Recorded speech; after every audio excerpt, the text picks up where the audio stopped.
Oh, hey, Nils. Hello. So I just saw your text. He sounds like you're in New York traffic. I am at Rockefeller Center with my sister and family. So I missed that we had scheduled for today. Say hi to Jay. He's hey, Nils. Hey, man. Hello, Mr. Kranda. Hey, do you have the Riverside login? Are you able to record without me? We've already started recording. Congratulations. You're our cold open for episode 1. The cold open.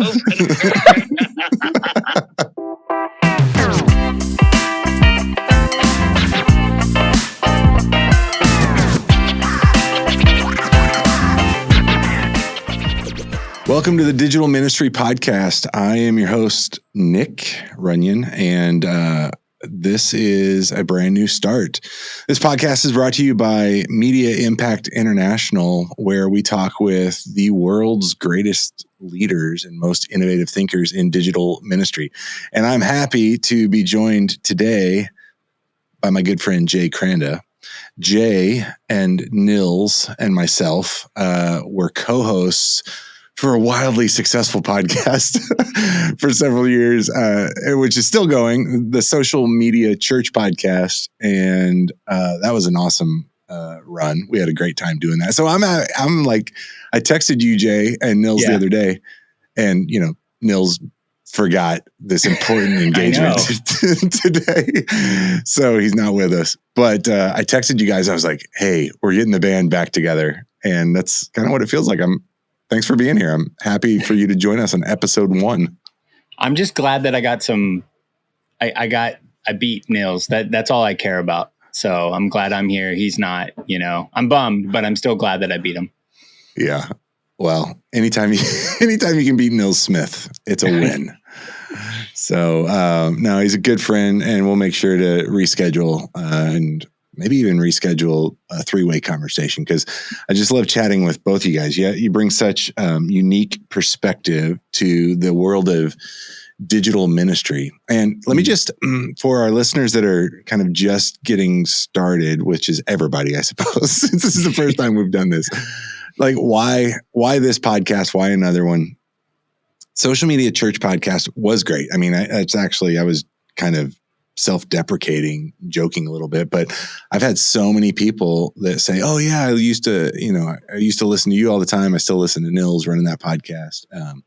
You guys were really kind to invite me into that conversation years ago, but it was really tailored towards specifically, like, and correct me if you have a different view of this. I don't think we've ever talked about it, but it was like digital media people in a church environment.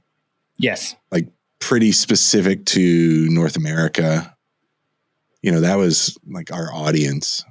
But since then, you and I have had an opportunity to do a lot of work in all kinds of countries, cultures, training teams on, like, maybe more generically, like digital ministry at large.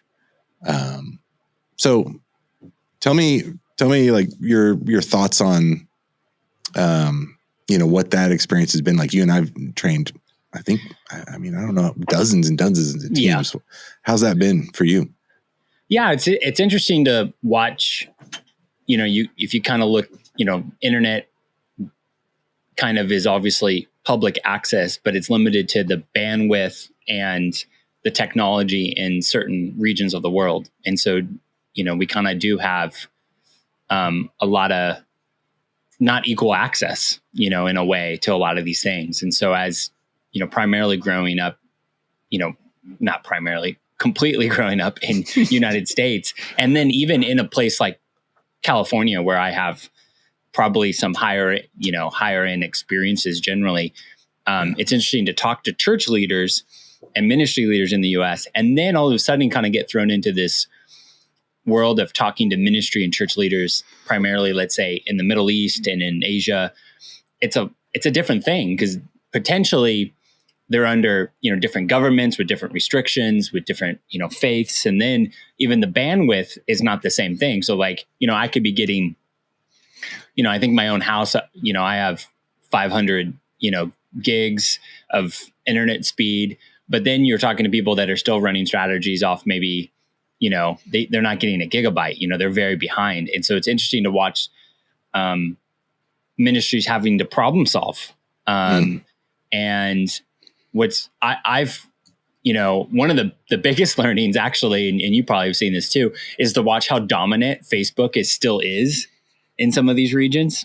Yeah. And it's funny to watch, I remember I was talking to a ministry about this where, Facebook is just not a cool place anymore. Let's say in the US, it's not a place that people really think about, but I remember you just lost all our Facebook audience, by the way. I know. Go ahead. I know. Go ahead. Continue. Now, I still log into Facebook daily myself, but I was like talking to this ministry that was doing some work in Afghanistan actually. And I was like, they were talking about Facebook and I was like, oh, it's interesting to watch like a 90% saturation of Afghans using it. And they said it was, in this case, I don't know if this is still true, but it was because Facebook provides free, access on a cellular plan to Facebook, and Facebook kind of subsidizes it. And it's interesting to watch these different free data. Free data if you're using Facebook. Yeah. And so it's so interesting to kind of, there's some delayed movements happening in some of these regions, but there's also some very innovative things happening because, and there's a lot of parallels to different technology this way, but I've been very challenged to kind of, really, one of the biggest things I would say is that the receptiveness to the gospel in some of these regions is so much higher. It's like ripe soil versus, let's say the US, it's hard soil. And so it gets me really excited to watch responsiveness. But that's been, for me, I just watch Facebook still dominance and watching message response rates, especially if we talk about ads. It's been really cool. How about you? You have more experience with me in some of these regions. No, I think that's, I would agree with you completely. And, I think that's also just kind of a good overview of some of the different dynamics, some of the topics that we're going to discuss on this podcast in, the months and weeks to come. So good overview. As I was listening to you, I was also realizing, let's tell the listeners what to expect out of this episode. So first of all, we've got a couple of things lined up. We're going to talk about, you've got great perspective with, oh, look at that. I know. We've got some AI happening on the video. I know there was feed. some AI. I didn't know this platform did that. That's crazy. Yeah, me neither. So we're learning. We're getting back for in the those groove. who are listening right now, when you hold up your thumb, there's a like button animation that pops up on the screen, and it's interesting. Yeah. So that's fun. And if you're not watching on video, you didn't see me plug in my computer after we started because I forgot to do that. So we're going to work out all the kinks. And I forgot to tell the listeners right up front, like what we're going to talk about today. So we've got ChatGPT. I mean, huge news out of OpenAI this week. So we're recording, the day before Thanksgiving, 2023. We're going to talk about that. We're going to talk about that a little bit because I want to share an example that I think digital ministry teams can really benefit from, an experience that I had on ChatGPT last night from the airplane flying back home. We're going to talk about AI Jesus too on TikTok, which is really like kind of a joke, kind of interesting. Is there anything to learn from that? And then I really want to just introduce people to you, Jay, and your experience. So you're the online missions pastor at Saddleback Church, well-known church for Rick Warren, his leadership, and a New York Times best-selling book, Purpose-Driven Life. It did okay. It did okay. It did all right. Did it better than any book I've ever written. Which was only one with Nils. And he takes most of the credit for it, as he should. But you've been, doing ministry in the digital space for years. Tell us a little bit about that. Give us some context to your background, because I think it's fascinating. Yeah, so I've been the online pastor at my church for over 10 years. I was one of the first full-time online pastors at a church, which is kind of crazy to think about because I'm, only 36. And so, but it shows how quick this medium has kind of evolved over the last 20 years. And, kind of our church was always about wanting to start churches, reach people, but also disciple them. And so we spent a lot of time, our leadership and, my team, we spent a lot of time trying to figure out how do we integrate digital in a healthy way. So it's not just about outreach, but it's about actually starting, gatherings and doing all sorts of stuff. And so there's been this quick learning curve over the last 10 years of figuring out what this is, all the way from, it's a little longer. I've been in the space a little longer than 10 years because it was like a volunteer role to like a part-time and then full-time about 10 years. I think 2013 is when I was hired as like the full-time online pastor. But it's just learning how to integrate all these stuff, so from traditional, like streaming your church services, to how do you do online groups, to how do you create discipleship courses, and how do you do that on an LMS, on a Zoom? How do you empower people remotely? And how do you start offline gatherings or house church type of experiences? And then connected to that, and this is where MI has expertise. It's like, how do you run campaigns on platforms like Meta and, Google or whatever platform you're thinking? How do you funnel people in once you have a funnel that kind of, works?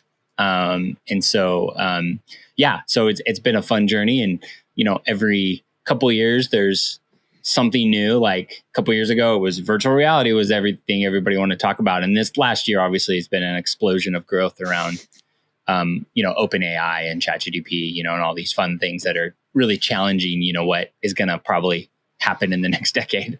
So you and I have been doing this long enough to see the trends come through, crypto, virtual reality, AI.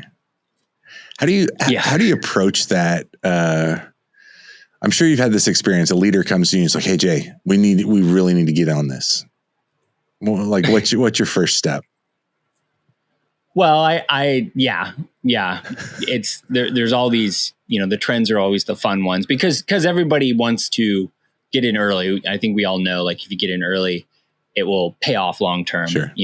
And I know a lot of people think people in the church are kind of slow learners in some of this, and I generally have found that might be true in some cases, but I think if you pitch it well, in a good way, people are very receptive. I just don't think a lot of these ideas are fleshed out. You think that's true, like outside of the Saddleback world? I mean, you're dealing with churches at a level that's way different than the average American church.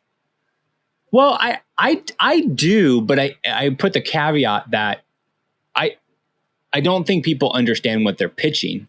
And so it's like for example, ChatGPT. I was in a meeting a couple of weeks ago at my own church, and somebody in the meeting said, "Are we even thinking about AI?" And I'm like, I don't even know what that means. Right. Like, okay. I'm like, what are you talking about? Like, yeah, we're thinking about it, but the use case is still like, what are you telling me that I have to think about with AI? Like, okay, I could use it as a tool for sermon prep, for planning emails, to ask questions. And yeah, maybe there'll be some like glasses or AirPod interface that I can continually interact and listen or whatever.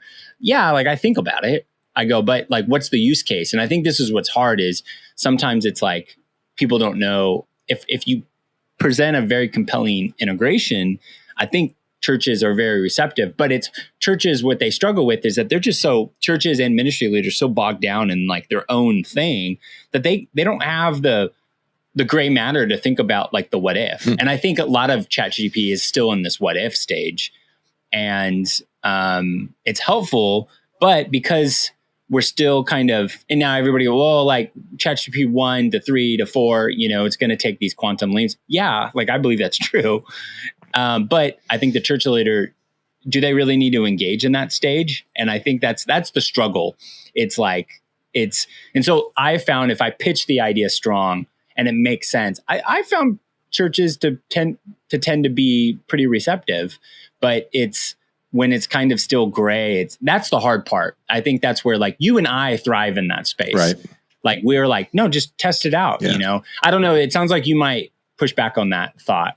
No, I think that's right. No, and you kind of brought it up to the level, like a higher level with principles, and I'm glad you did, because I wanted to get into that. So another way I might kind of summarize what you said is people often start at the technology level, but you and I have trained a lot of teams to think about the end, the end in mind, the end goal. What are you trying to accomplish? Talk a little bit about, whether it's, new tech or a new campaign on an existing platform, like where should people begin when they think about creating digital ministry campaigns? Yeah. So I would say the way that I think about it, it's, the idea is like, at our church, like we were talking about this idea that the purposes are internal, the Great Command, the Great Commission, these are eternal things. At least everything outside of evangelism. Evangelism probably is not going to happen in heaven. But everything else is going to be something that we need to always do. No, the question is our program. Sorry to interrupt. Does internal mean in heaven? Is that what I just heard?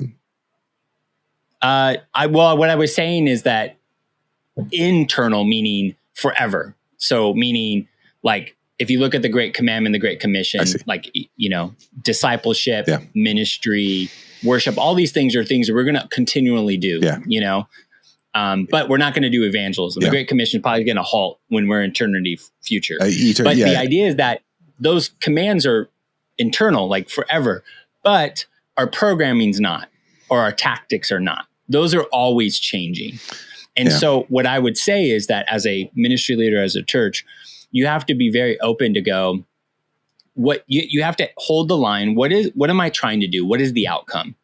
And so the question is like, historically, at least for the last 2,000 years, there's been a strong sense for the most part that you have to get people in the room and tell them what to do or train them. Like that's the logic. Right. Like we do ministry in proximity, right? Because that's the environment we kind of grew up in. Mm-hmm. And that's how they train pastors in seminary. Like, and I'm a byproduct of that. I went to seminary. I went to a physical seminary. That's how I got trained. And it's great.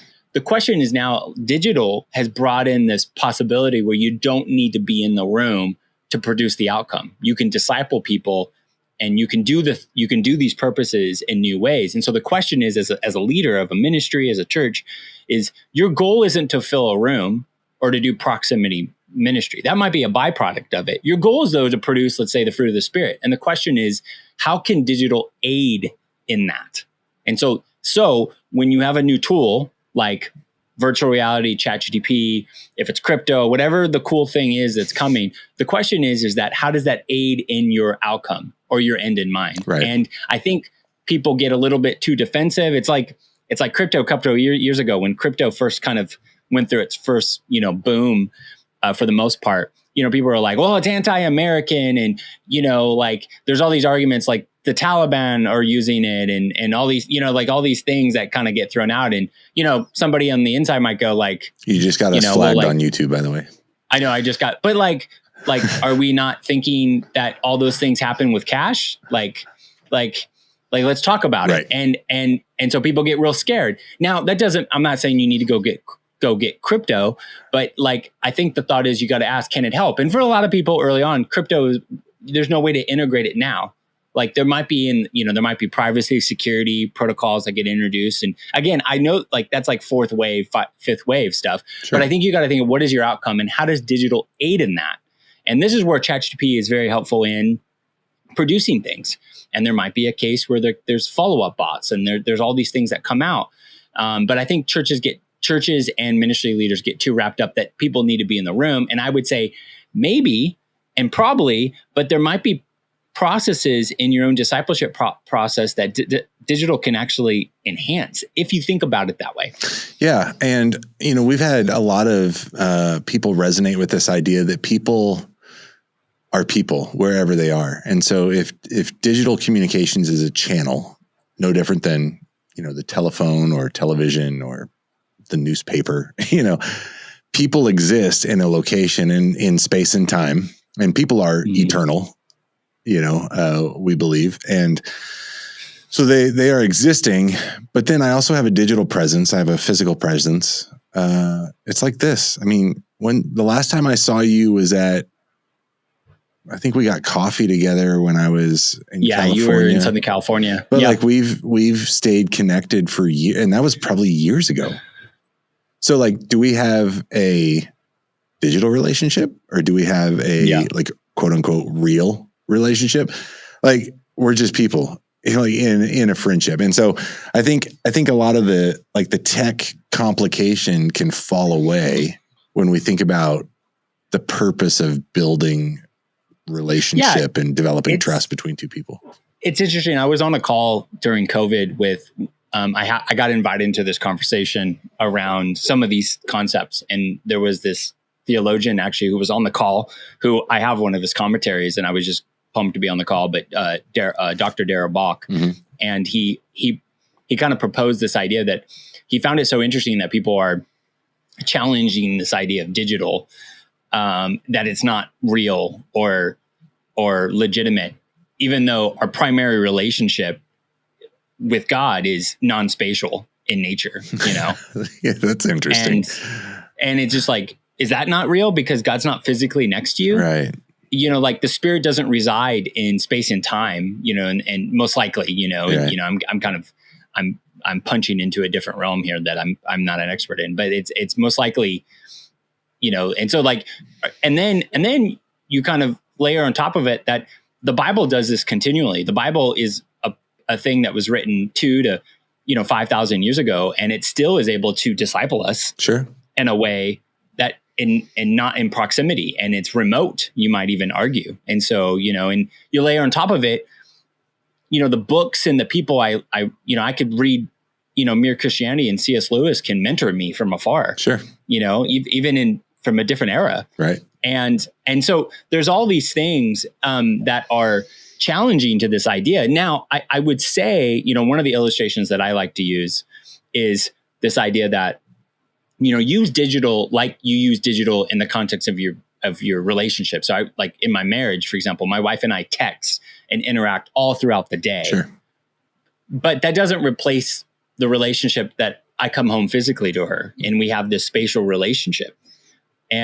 But I like this illustration of how you use digital in your relationships because it can be distracting and also healthy, and you have to put it in check. And this is why digital is one of those things that it's like a multiverse of opportunity. There's all these ways you can go, but you have to be super strategic. And so you as the church leader or the ministry leader, you have to know the outcome that you're trying to produce. And then you pick the platform, the tool that makes sense for what you're trying to do. So if I'm in Afghanistan trying to reach Afghans, I'm going to use Facebook. If I'm in, you know, in this part of Europe, I might use Instagram. If I'm, you know, or like, it's like for like a great example of this is like, you know, I'm surprised how many people in the US don't know about WhatsApp. Yeah. Yeah.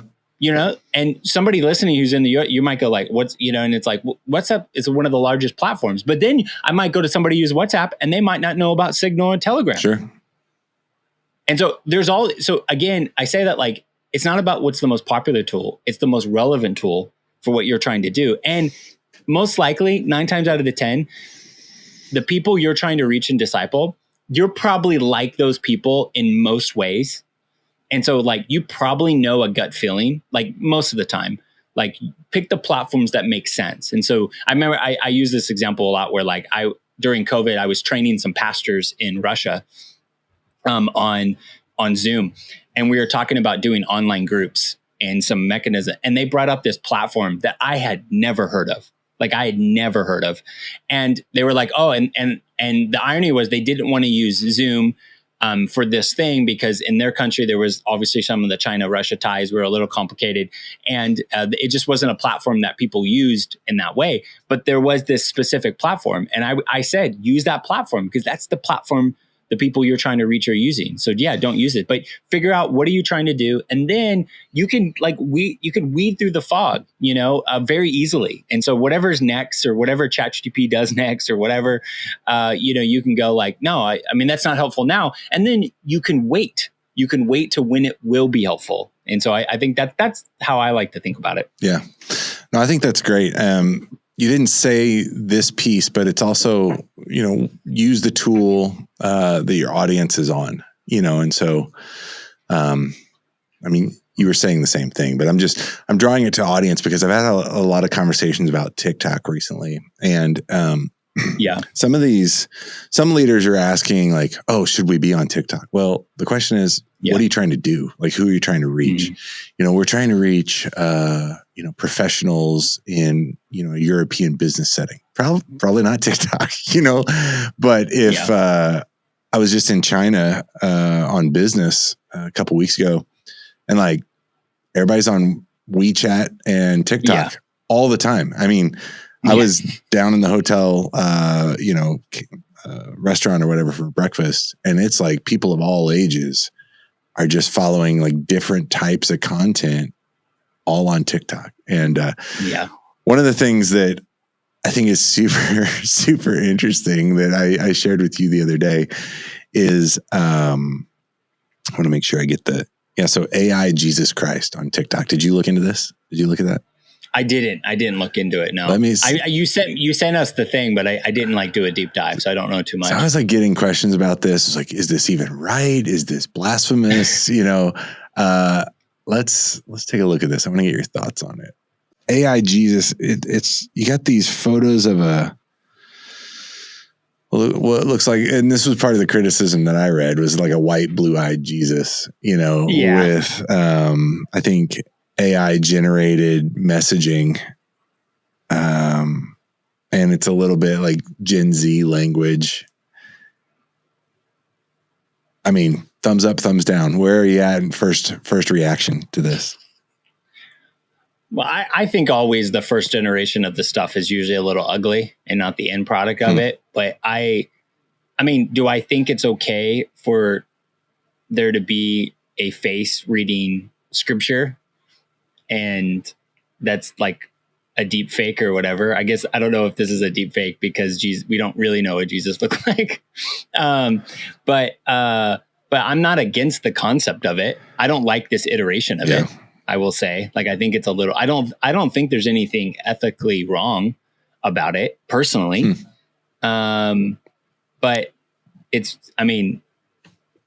really, this version of it is really odd, but I think the idea of it, I could see like a couple iterations from here, where it's super compelling.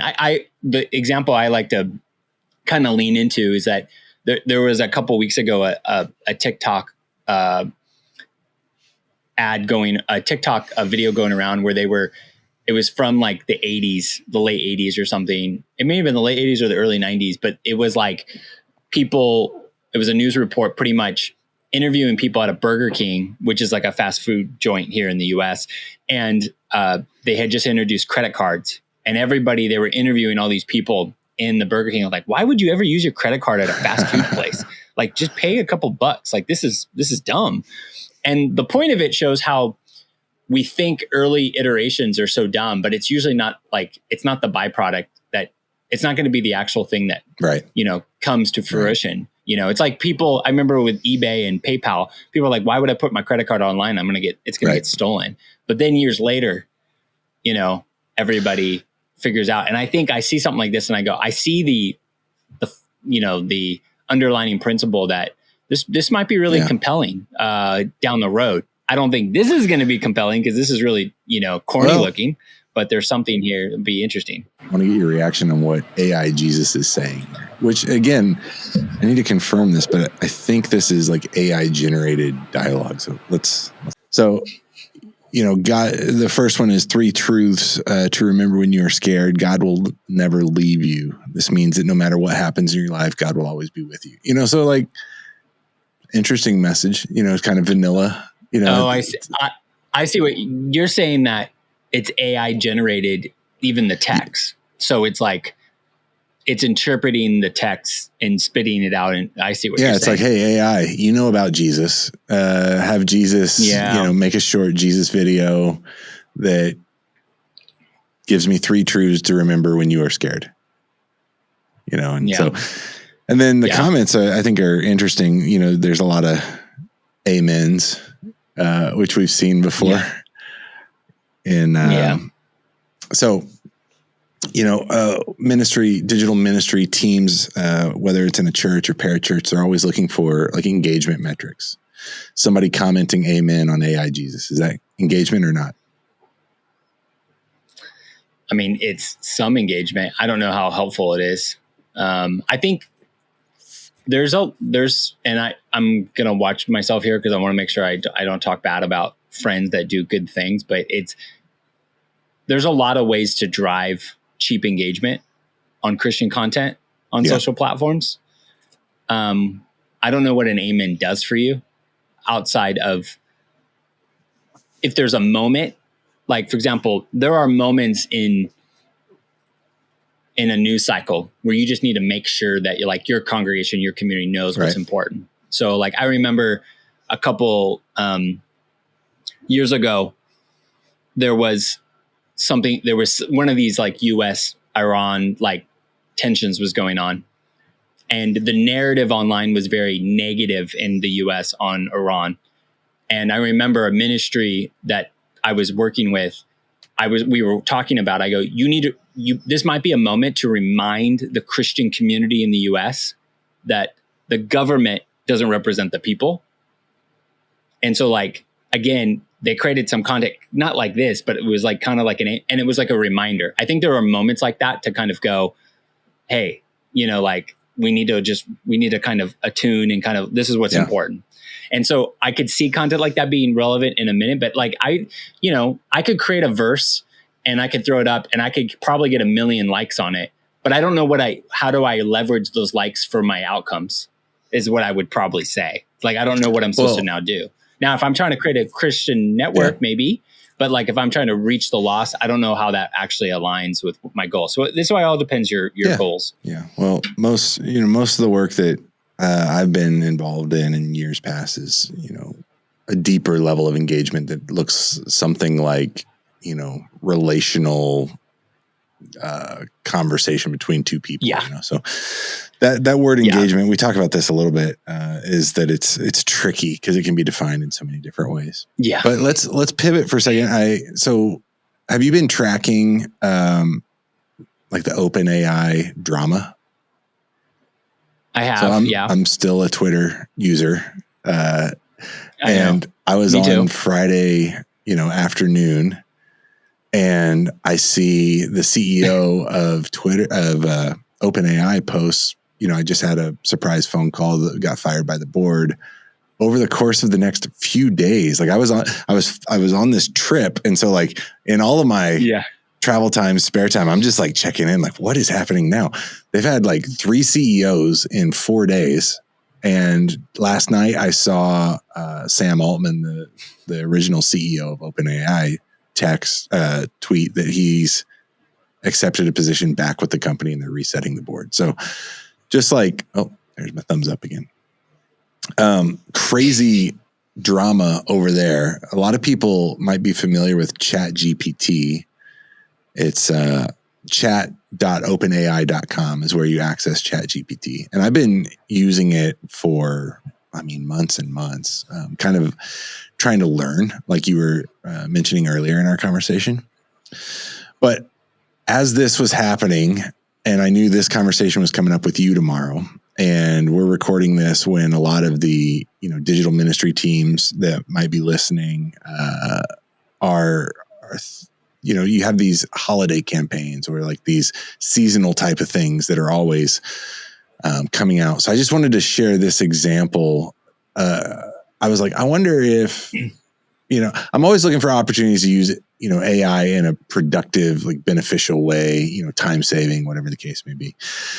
I put in this simple prompt. What are 25 ideas for social media ministry posts that a church or ministry could use leading up to an invitation to connect for a spiritual conversation on Christmas? That was it. No context, no background. If you're watching this on video on YouTube or Spotify or somewhere, you can see that there's no other context. Like I'm trying to scroll. That's it. And it popped out one of the best responses that I've ever seen. Not only are these ideas good and relevant, here's 25 ideas for social media posts at a church meeting. So it like repeats back to me what I asked, and then it numbers them. And what I was most impressed by was it caught the intent that I included in the prompt. So, if you wanted to post day 1 through 25, December 1st through the 25th, leading up to Christmas, the 24th would be virtual Christmas concert invitation, which I thought was really interesting. So now, like I've taken somebody through awareness, consideration. Now I'm inviting them in, hey, watch a long form concert, Christmas concert online. And then on the 25th, a spiritual conversation invitation. After building up with the above posts, extend an invitation for a spiritual conversation around Christmas, focusing on its true meaning and significance. I mean, I thought this was excellent. Just right out of the gate, hits the target. How have you and your teams been, experimenting or using ChatGPT for anything like this?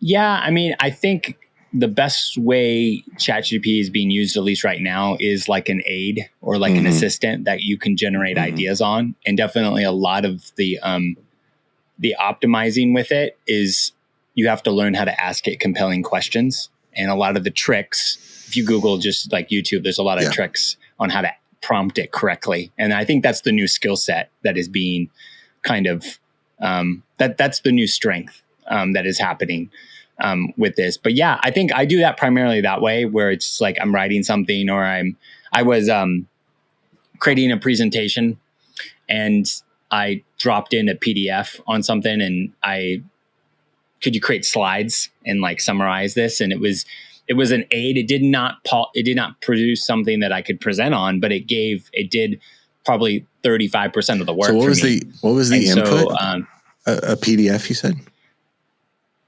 Yeah. So I'm forgetting if I use, so I have a couple other AI tools that I use, where like, you can summarize things. And so I think I dropped in a text and I said, summarize this text. So I was actually doing a presentation on handling conflict, and I dropped in all this text, and then I said, can you summarize this into a slide form for PowerPoint or Keynote or whatever?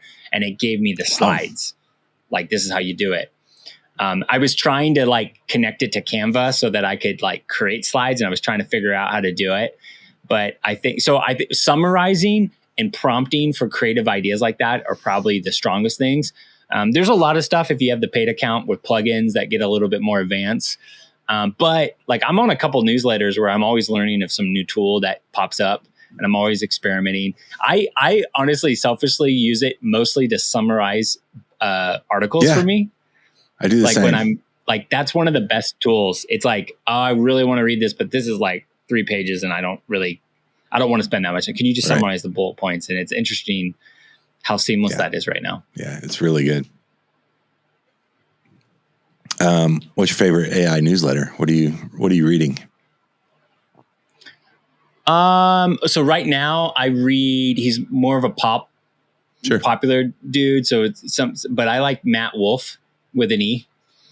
Matt Wolf with an E. He does a weekly, like 5 new AI tools that, generally right now, he kind of got real popular on YouTube. And then, he has this newsletter that I find generally super helpful. Like, I'm like, oh, cool, I want to use that tool. Unfortunately, there's so many now. There's so much noise that you don't actually know what's helpful. Well, that's why I asked. But I know. And he's so regular. Like he started reporting all this whole debacle of board and structure issues with OpenAI that I kind of stopped paying attention because I was like, I just want you to tell me the 5 tools that I should be checking. Lost you on the board structure.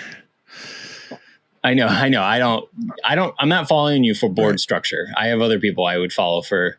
That's like a Wall Street Journal thing, not you. You just tell me the tools.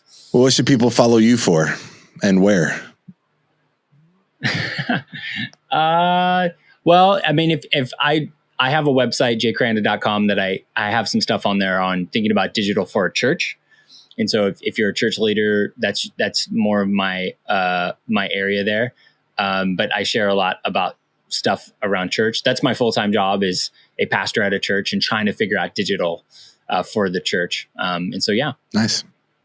Oh, look at this. You're going to do a little screen share. Oh, look at it. You're so fancy. I'm giving you a plug. So I know. Well, subscribe there, follow Jay. It's worth it. Well worth your time. And, I would also just say, thanks for joining us on the Digital Ministry Podcast, episode 1. Like, subscribe, follow us. You can learn more at thedigitalministrypodcast.com and sign up for email pushes there. We'll notify you every time there's a new episode out so that you can join the conversation. and always, happy to respond to comments and stuff on social. So we are very digitally focused, and it's a two-way conversation. We're happy you're a part of it. Jay, I'm happy you're a part of episode 1. Thanks for joining me today, buddy. Thanks for having me.